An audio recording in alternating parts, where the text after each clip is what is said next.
Zara'sbraids, Braids, Episode 3, The Braid of the Moon Griot. As silver braid sparkles like moonlight, Zara finds herself in the village of Forgotten Tales, where a lonely storykeeper has lost her stories.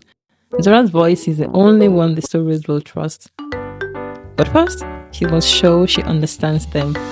In this episode, we will be reminded the importance of storytelling and cultural heritage. Now we begin. Under the soft light of evening, the room hummed with quiet magic. Zara sat still on her cushion, the open storybook warm in her lap, its glowing pages fluttering like they could hear Mama's voice. Mama's hands moved with care and meaning, braiding one long plait that arched gently like a crescent moon across Zara's crown. This one, she said, her voice a soft thread of wisdom, is for the griots, the story keepers. They carry the world's memory. Zara closed her eyes for a moment, imagining voices woven through time, held in braids like hers, and the candle flickered as if to remembered something. That night, the moon-shaped braid with the moon-shaped hair pieces gleamed silver. As Zara touched it, stars swirled around her. She floated into a midnight village called the Place of Forgotten Tales. It was quiet, too quiet. Empty books lay open with no words inside. Children's toys sat still. A single figure, woman with glowing eyes and silver robes, stood alone by a moon-shaped fireplace.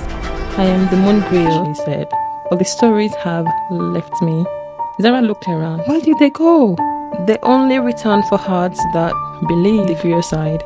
Zara knelt beside a dusty book and whispered the first tale she ever heard from Mama, about the tortoise who wanted to fly, and then the book glowed. Suddenly, the toys lifted, dancing in the air. The stories rushed in, colorful, glowing alive. The world around Zara and the griot, laughing and singing. You have the heart of a story keeper, the griot smiled. She placed a shiny bead in Zara's hands.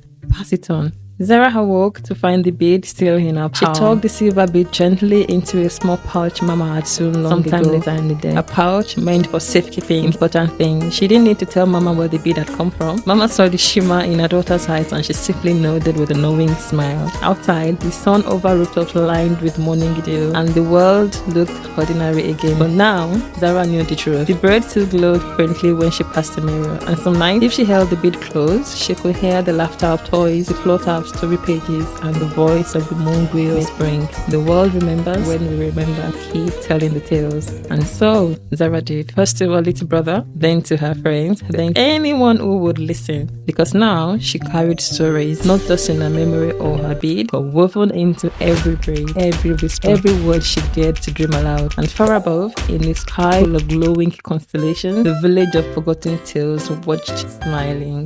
The end. For now.